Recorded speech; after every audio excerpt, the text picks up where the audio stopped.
Hello மக்களே, railway recruitment போர்ட்லேருந்து தொடர்ந்து official notification release பண்ணிக்கிட்டே இருக்காங்க. போன வாரம் பார்த்தீங்கன்னாக்கா அந்த ஆர்ஆர்பியோட என்டிபிசி கிராஜுவேட் போஸ்ட் ஒரு 5810 வேகன்சிக்கு நோட்டிஃபிகேஷன் ரிலீஸ் பண்ணியிருந்தாங்க 21/10/2025 அன்றைக்கி.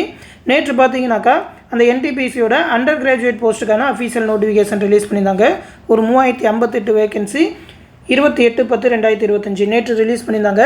அது ரிலீஸ் பண்ண கொஞ்ச நேரத்தில் நேற்று ஈவினிங்கே பார்த்தீங்கன்னா இந்த ஜேஇக்கான நோட்டிஃபிகேஷனும் இப்போ ரிலீஸ் பண்ணிட்டாங்க. அஃபீஷியல் நோட்டிஃபிகேஷன் ஒரு 2569 வேகன்சிக்கு சொல்லியிருக்காங்க. இந்த ஜேஇ நோட்டிஃபிகேஷனோட டீட்டெயில் பற்றி தான் இந்த வீடியோவில் பார்க்க போகிறோம். ஏற்கனவே நம்ம சேனலில் அந்த என்டிபிசியோட அண்டர் கிராஜுவேட் மற்றும் கிராஜுவேட் போஸ்ட்டுக்கான நோட்டிஃபிகேஷன் பற்றிலாம் எக்ஸ்பிளைன் பண்ணியிருக்கோம். அந்த வீடியோ பார்க்காதவங்க டிஸ்கிரிப்ஷனில் லிங்க் கொடுத்துருக்கேன். அதோட நோட்டிஃபிகேஷன், குவாலிஃபிகேஷன், ஏஜ் லிமிட் எல்லாத்த பற்றியும் சொல்லியிருக்கேன். அந்த நோட்டிஃபிகேஷன் பற்றி தெரியாதவங்க டிஸ்கிரிப்ஷனில் இருக்க லிங்க்கை யூஸ் பண்ணி பார்த்துக்கோங்க. இப்போ இந்த ஜூனியர் இன்ஜினியர் நோட்டிஃபிகேஷன் பற்றி பார்க்க போகிறோம். இந்த நோட்டிஃபிகேஷன் பற்றி பார்க்கறதுக்கு முன்னாடி ஒரு முக்கியமான இன்ஃபர்மேஷன்.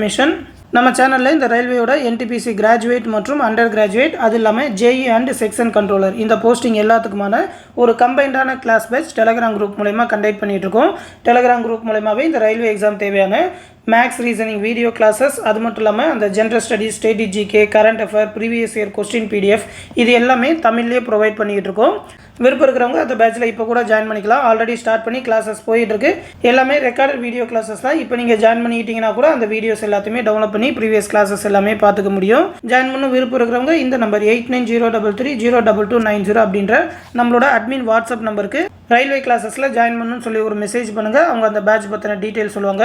ஃபீஸ் பார்த்தீங்கன்னா இப்போ வரைக்கும் ஒரு ஆஃபர் பைசா 999 ரூபா தான் வச்சிருக்கோம். நெக்ஸ்ட் வீக்லேருந்து ஃபீஸ் அதிகமாயிரும். அதனால் ஜாயின் பண்ணணும்னு நினைக்கிறவங்க சீக்கிரமாக ஜாயின் பண்ணிக்கோங்க.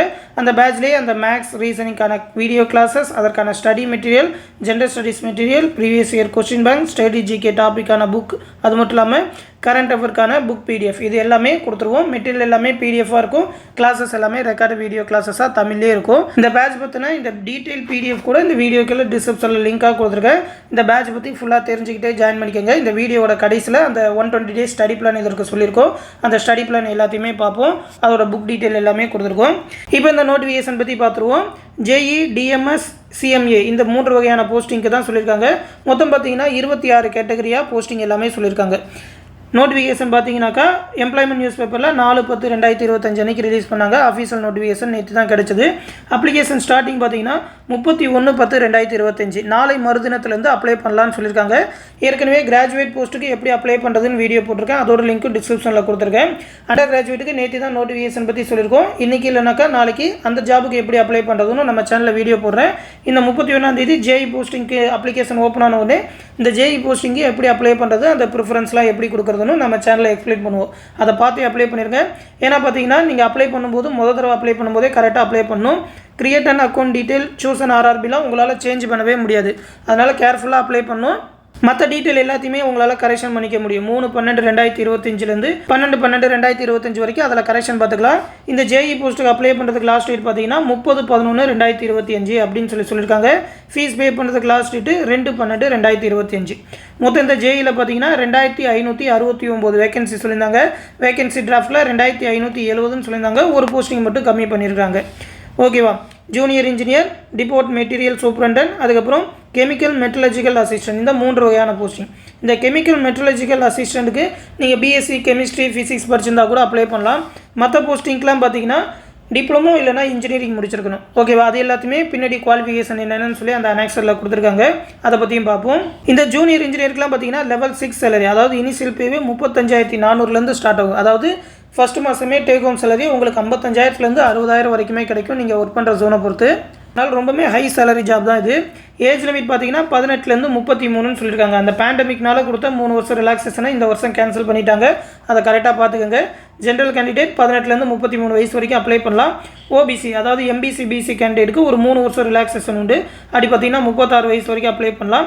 எஸ்சி எஸ்டி கேண்டிடேட்டுக்கு 5 வருஷம் ரிலாக்ஸேஷன் உண்டு. அப்படி பார்த்தீங்கன்னா 38 வயசு வரைக்கும் எஸ்சி எஸ்டி கேண்டிடேட் அப்ளை பண்ணலாம். இதில் மெடிக்கல் ஸ்டாண்டர்ட் பற்றி அந்த போஸ்டிங்கோட குவாலிஃபிகேஷன் சொன்னப்போ சொல்லியிருப்பாங்க. ஒரு சில போஸ்டிங்க்கு A3, ஒரு சில போஸ்டிங்க்கு B1, ஒரு சில போஸ்டிங்க்கு C1 அப்படின்னு சொல்லி மெடிக்கல் ஸ்டாண்டர்ட் சொல்லியிருப்பாங்க. அந்த மெடிக்கல் ஸ்டாண்டர்ட்லாம் கரெக்டாக நீங்கள் இருக்கீங்கனாக்கா அப்ளை பண்ணலாம். இந்த மெடிக்கல் ஸ்டாண்டர்ட்லாம் வேறு ஒன்றும் இல்லை, அந்த ஐ விஷன் உங்களோட கண் பார்வை எப்படி இருக்குது அப்படின்றது தான் மெயினாக பார்ப்பாங்க.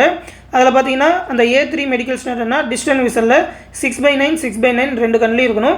வித் ஆர் வித்தவுட் கிளாஸ் தான், கண்ணாடிலாம் போட்டிருக்கலாம். அது இல்லாமல் அந்த நியர் விஷனில் 0.6 இருக்கணும்னு சொல்லியிருக்காங்க வித் ஆர் வித்தவுட் கிளாஸு. அது இல்லாமல் அந்த colour vision, binocular vision, night vision, mesopic vision இது எல்லாத்துலேயுமே பாஸ் பண்ணணும்னு சொல்லியிருக்காங்க. உங்களுக்கு கண் பார்வை கரெக்டாக இருந்ததுன்னா இது எல்லாத்துலேயுமே நீங்கள் கரெக்டாக பாஸ் பண்ணிடுவீங்க. கிளாஸ்லாம் போட்டிருக்கலான்னு தான் சொல்லியிருக்காங்க. A2 மெடிக்கல் ஸ்டாண்டர்ட் சொல்கிறப்ப தான் கொஞ்சம் கஷ்டமாக இருக்கும். அது எல்லாமே கொஞ்சம் கிராஜுவேட் போஸ்ட்டில் இருக்கிற மாதிரி இருக்கும், ஸ்டேஷன் மாஸ்டர் அந்த மாதிரி போஸ்டிங்கு. இதுக்கெல்லாம் பார்த்தீங்கன்னா நீங்கள் ரீடிங் பவர் இருக்கிற மாதிரி இருந்து கிளாஸ் போகிறீங்கனாலே இது எல்லாத்துலேயுமே பாஸ் பண்ணிடலாம். B1க்குலாம் பார்த்தீங்கன்னா 6/9 6/12 இருக்கணும்னு சொல்லியிருக்காங்க. ஒரு கண்ணில் 6/9 இன்னொரு கண்ணில் 6/12 வித் ஆர் வித்தவுட் கிளாஸ் தான். அதே மாதிரியான டெஸ்ட் எல்லாமே இருப்பாங்க. C1லாம் மெடிக்கல் ஸ்டாண்டர்ட் ரொம்ப டஃபாக இருக்குது. 6/12 6/18 இருந்தாலே போதும், வித் ஆர் வித்தவுட் கிளாஸ் தான் சொல்லியிருக்காங்க. உங்களோட ஐ விஷன் பற்றி செக் பண்ணாக்கா நியரஸ்ட்டாக ஏதாவது ஐ ஹாஸ்பிட்டல் இருந்ததுனாக்கா அதில் போய் செக் பண்ணிக்கோங்க உங்களோட பவர் எப்படி இருக்குது அப்படின்னு சொல்லி. அந்த டேட் ஆஃப் பர்த் பற்றி கொடுத்துருக்காங்க பாருங்கள். எல்லாருமே 1/1/2008க்கு உள்ளே பிறந்தவங்களாக இருக்கணும் அப்படின்னு சொல்லியிருக்காங்க. அதுவே அன்ரிசர்வ்டு EWS கேண்டிடேட்னா 2/1/1993க்கு அப்புறம் பிறந்தவங்களா இருக்கணும். OBC கேண்டிடேட்னாக்கா 2/1/1990க்கு அப்புறம் பிறந்தவங்களா இருக்கணும். SC ST கேண்டிடேட்னா 2/1/1988 இல்லைனா அதுக்கப்புறம் பிறந்தவங்களா இருக்கணும் அப்படின்னு சொல்லியிருக்காங்க. இதில் அந்த ஏஜ் ரிலாக்ஸேஷன்லாம் சொல்லியிருக்காங்க பாருங்கள். SC ST கேண்டிடேட்னா 5 வருஷம் ரிலாக்ஸேஷன், OBCனா 3 வருஷம், எக்ஸ் சர்வீஸ்மேனா அவங்களோட கம்யூனிட்டிக்கு ஏற்ற மாதிரி 3 வருஷம், OBCனாக்கா 6 வருஷம், SC STனா 8 வருஷம் ரிலாக்ஸேஷன் உண்டு. பர்சன் வித் டிசபிலிட்டி PWD கேண்டிடேட்டுக்கு 10 வருஷம் ரிலாக்ஸேஷன் உண்டு. இதுவே PWD OBC கேண்டிடேட்னா 13 வருஷம், PWD SC ST கேண்டிடேட்னா 15 வருஷம் ரிலாக்ஸேஷன் உண்டு. இதுவே ஃபீமேல் கேண்டிடேட் டைவர்ஸ் இல்லைனாக்கா விடோஸாக இருந்தீங்கன்னாக்கா அன்ரிசர்வ்டு EWSலாம் 35 வயசு வரைக்கும் அப்ளை பண்ணலாம். OBC கேண்டிடேட்னா 38, SC ST கேண்டிடேட்னா 40 வயசு வரைக்கும் அப்ளை பண்ணலாம் அப்படின்னு சொல்லியிருக்காங்க. இதற்கான எக்ஸாம் ஃபீஸ் பார்த்தீங்கன்னா 500 ரூபா தான் சொல்லியிருக்காங்க. இதுக்கும் பார்த்தீங்கன்னா 2 CBT எக்ஸாம் உண்டு. முதல் CBT எக்ஸாம் அட்டன் பண்ணிட்டீங்கன்னா 400 ரூபா ரீஃபண்ட் பண்ணிடுவாங்க. இந்த 500 ரூபா வந்து OBC ஜென்ரலில் வரவங்களுக்கு. மற்றவங்களுக்கு SC ST candidate, PWD candidate, female candidate, transgender, minorities, economically backward class இவங்க எல்லாருக்குமே பார்த்தீங்கன்னா 250 ரூபா தான் சொல்லியிருக்காங்க. நீங்கள் அந்த ஃபஸ்ட்டு CBT அட்டன் பண்ணிட்டீங்கன்னாக்கா அந்த 250 ரூபாயுமே ரீஃபண்ட் பண்ணிடுவாங்க. ரீஃபண்ட் வந்து உங்களோட அக்கௌண்ட், பேங்க் அக்கௌண்ட்டுக்கு தான் பண்ணுவாங்க. உங்கள் அக்கௌண்ட் இல்லைனா வேறு யார் அக்கௌண்ட்னாலும் நீங்கள் கொடுக்கலாம். உங்கள் கைக்கு காசு வர மாதிரி அவங்க அக்கௌண்ட்டை கொடுத்துக்கலாம். அதனால் அப்ளை பண்ணும்போது இந்த அக்கௌண்ட் டீட்டெயிலாம் கொடுக்கணும். அது எல்லாத்தையுமே கொஞ்சம் ரெடி பண்ணி வச்சுக்கோங்க. இதோட செலெக்ஷன் ப்ராசஸ் பொறுத்த வரைக்கும் ஆல்ரெடி சொன்ன மாதிரி 2 CBT எக்ஸாம், அதுக்கப்புறம் டாக்குமெண்ட் வெரிஃபிகேஷன், அதுக்கப்புறம் மெடிக்கல் எக்ஸாமினேஷன் நடக்கும். CBT 1 பொறுத்த வரைக்கும் டெக்னிக்கல் பேப்பர்லாம் கிடையாது, காமன் பேப்பர் தான், எல்லாருக்குமே சேம் தான். அதாவது பார்த்தீங்கன்னாக்கா மொத்தம் ஒரு 100 கொஸ்டின் கேட்பாங்க. 90 நிமிஷம். மேக்ஸ்லேருந்து 30, ரீசனிங்லேருந்து 25, ஜென்ரல் அவேர்னஸ்லேருந்து 15, ஜென்ரல் சயின்ஸ்லேருந்து 30ன்னு சொல்லியிருக்காங்க. நீங்கள் NTPC, குரூப் D மற்ற எக்ஸாம் எதுக்கு படித்தாலும் சரி அதே சேம் பேட்டர்ன் தான் இந்த CBT 1 எக்ஸாம் எல்லாமே. சிலபஸும் சேம் தான். அதே மேத்தமெட்டிக்ஸில் இருக்க டாபிக், ரீசனிங் டாபிக், அதுக்கப்புறம் ஜென்ரல் அவேர்னஸ். ஜென்ரல் சயின்ஸை பொறுத்த வரைக்கும் அந்த physics, chemistry, biology up to 10th standard level CBSEன்னு கொடுத்துருப்பாங்க. நீங்கள் ஸ்டேட் போர்ட் சிலபஸ் படிச்சிங்கனாலே பாஸ் பண்ணிடலாம். செகண்ட் ஸ்டேஜ் CBTயை பொறுத்த வரைக்கும் பார்த்தீங்கன்னா 120 நிமிஷம். அதாவது இதில் தான் இந்த டெக்னிக்கல் பேப்பர் ஒரு 100 கொஸ்டின் வரும். மற்றதெல்லாம் பார்த்தீங்கன்னா ஜென்ரல் அவேர்னஸ் 15, ஃபிசிக்ஸ் கெமிஸ்ட்ரி 15, பேசிக் கம்ப்யூட்டர்ஸ்லேருந்து 10, அதுக்கப்புறம் என்வாயர்மெண்ட் அண்ட் பொல்யூஷன் கண்ட்ரோல்லேருந்து ஒரு 10 கொஸ்டின். அந்த ஜென்ரல் அவேர்னஸ், ஃபிசிக்ஸ் கெமிஸ்ட்ரிலாம் பார்த்தீங்கன்னாக்கா அந்த CBT 1க்கு என்ன படிச்சிங்களோ அதே தான். உங்களோட டெக்னிக்கல் பேப்பரில் மட்டும் ஒரு 100 கொஸ்டின் கேட்பாங்க CBT 2க்கு. அதற்கான சிலபஸ் எல்லாமே கொடுத்துருக்காங்க பாருங்கள். அந்த அலைட் சப்ஜெக்ட் எல்லாமே சேர்த்து சொல்லியிருக்காங்க. மெக்கானிக்கல்னாக்கா ப்ரொடக்ஷன், ஆட்டோமொபைல், மேனுஃபேக்சரிங் எல்லாமே சேர்ந்து வரும். இதுவே இந்த computer science, computer engineering, information டெக்னாலஜிலாம் பார்த்தீங்கன்னா எலக்ட்ரானிக்ஸ் அதோட அலைட் சப்ஜெக்டில் சேர்ந்து வரும். ஓகேவா? 3 இயர்ஸ் டிப்ளமோ அப்படி இல்லைனாக்கா பேச்சுலர் டிகிரி இன் இன்ஜினியரிங் முடித்தவங்களுக்கு. இது இல்லாமல் இந்த CMAன்னு சொல்லி அதாவது BSc ஃபிசிக்ஸ் கெமிஸ்ட்ரி படித்தவங்களுக்கு அதுக்கேற்ற மாதிரியான சிலபஸ் எல்லாமே சொல்லியிருக்காங்க. நீங்கள் 10th வரைக்கும் அந்த ஜென்ரல் ஸ்டடீஸ் அந்த சயின்ஸ் எல்லாமே படிச்சிங்கனாலே அந்த CMA சிலபஸ் எல்லாமே ஓவராலாக மேக்ஸிமம் கவர் ஆயிரும். அடுத்து இதற்கான குவாலிஃபிகேஷன் அந்த மெடிக்கல் ஸ்டாண்டர்ட் எல்லாமே சொல்லியிருக்காங்க பாருங்கள். எல்லா போஸ்ட்டுக்குமே நீங்கள் டிப்ளமோ இல்லைனா இன்ஜினியரிங் முடிச்சிருந்தீங்கன்னா எலிஜிபிள். ஒரே ஒரு போஸ்டிங் தவிர இந்த கெமிக்கல் அண்ட் மெட்ரலஜிக்கல் அசிஸ்டண்ட்டுக்கு நீங்கள் BSc டிகிரி முடிச்சிருக்கணும். அதாவது ஃபிசிக்ஸ் கெமிஸ்ட்ரி முடிச்சிருந்தாலும் எலிஜிபிள் தான் அப்படின்னு சொல்லியிருக்காங்க. இந்த மெடிக்கல் ஸ்டாண்டர்ட்லாம் சொல்லியிருக்காங்க பாருங்கள். எதுக்கு A3 சொல்லியிருக்காங்க, எதுக்கு B1, எதுக்கு C1 அப்படின்னு சொல்லி பார்த்துக்கோங்க. அந்த மெடிக்கல் ஸ்டாண்டர்ட் பற்றிலாம் ஆல்ரெடி இப்போ பார்த்துருப்போம். அதுக்கப்புறம் இதோட வேகன்சி டீட்டெயில் ஜோன் வைஸாக கொடுத்துருக்காங்க. நம்ம Tamil Nadu candidate maximum RRB Bengaluru, RRB Chennai, RRB Thiruvananthapuram தான் அப்ளை பண்ணுவாங்க. 3 ஜோனோட வேகன்சி பார்த்துருவோம். RRB பெங்களூரை பொறுத்த வரைக்கும் மொத்தம் வந்து 80 வேகன்சி சொல்லியிருக்காங்க. இதில் அந்த கெமிக்கல் அண்ட் மெட்ரலஜிக்கல் அசிஸ்டண்ட்டுக்கு 13 வேகன்சி சொல்லியிருக்காங்க. நம்ம RRB சென்னை ஜோனை பொறுத்த வரைக்கும் இந்த கெமிக்கல் அண்ட் மெட்ரலஜிக்கல் அசிஸ்டண்ட்டுக்கு ஒரு வேகன்சி தான் சொல்லியிருக்காங்க. அதை கரெக்டாக பார்த்து அப்ளை பண்ணுங்கள். நீங்கள் BSc ஃபிசிக்ஸ் கெமிஸ்ட்ரி முடிச்சிருந்து இந்த ஜாபுக்கு அப்ளை பண்ணுறீங்கன்னா மேக்ஸிமம் RRB பெங்களூருக்கு அப்ளை பண்ணுங்கள்.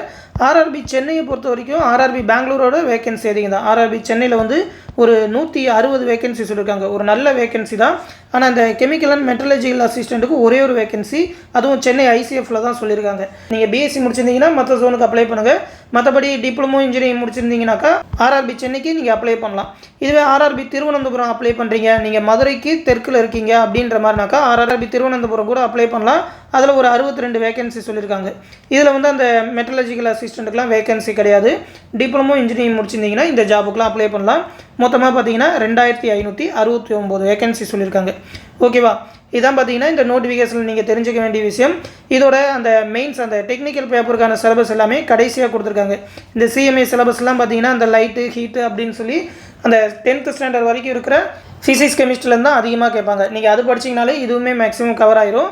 அது இல்லாமல் மெக்கானிக்கல் எலக்ட்ரிக்கலுக்கு உள்ள சிலபஸ் எல்லாமே கொடுத்துருக்காங்க. இந்த நோட்டிஃபிகேஷனில் எடுத்து பார்த்துக்கோங்க. இந்த நோட்டிஃபிகேஷன் இன்னும் அஃபீஷியல் வெப்சைட்டில் வந்திருக்காது. நம்மளோட டெலகிராம் குரூப்பில் கொடுக்குறேன். அந்த டெலகிராம் குரூப் லிங்க் இந்த வீடியோக்குள்ளே டிஸ்கிரிப்ஷனில் இருக்கும். அதில் போய் இந்த நோட்டிஃபிகேஷனை நீங்கள் டவுன்லோட் பண்ணிக்கலாம்.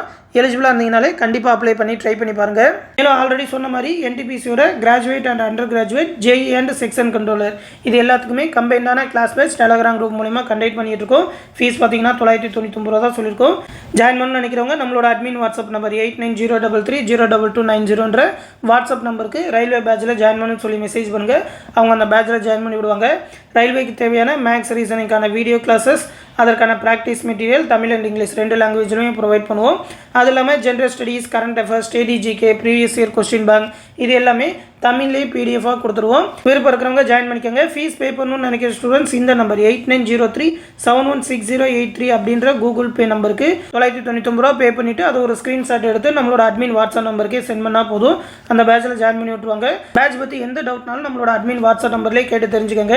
இந்த வீடியோக்குள்ள டிஸ்கிரிப்ஷனில் இந்த பிடிஎஃப் லிங்க் கொடுத்துருக்கேன். இதுலேயே அந்த ரயில்வே எக்ஸாம் படிக்கிறதுக்கான ஒரு 120 டேஸ்க்கான ஸ்டடி பிளான் டே 1ல் ஸ்டார்ட் பண்ணி டெய்லி என்னென்ன எவ்வளோ படிக்கணும்னு சொல்லி maths, study GK, reasoning, GS, current affair அப்படின்னு சொல்லி டெய்லி எவ்வளோ படிக்கலாம் அப்படின்னு சொல்லி ஷெடியூல் போட்டு கொடுத்துருக்கோம். ஒரு 120 நாள் இப்போலேருந்து ஒரு 180 நாள் கூட டைம் இருக்கும். கரெக்டாக அந்த 120 நாள் யூஸ் பண்ணி படிச்சிங்கனாலே சிலபஸ் எல்லாத்தையுமே கவர் பண்ணிட முடியும். அது இல்லாமல் நம்ம ப்ரொவைட் பண்ணுற அந்த ஜென்ரல் ஸ்டடீஸ் புக்கோட அந்த இண்டெக்ஸ் பேஜ் எல்லாமே கொடுத்துருக்கோம்.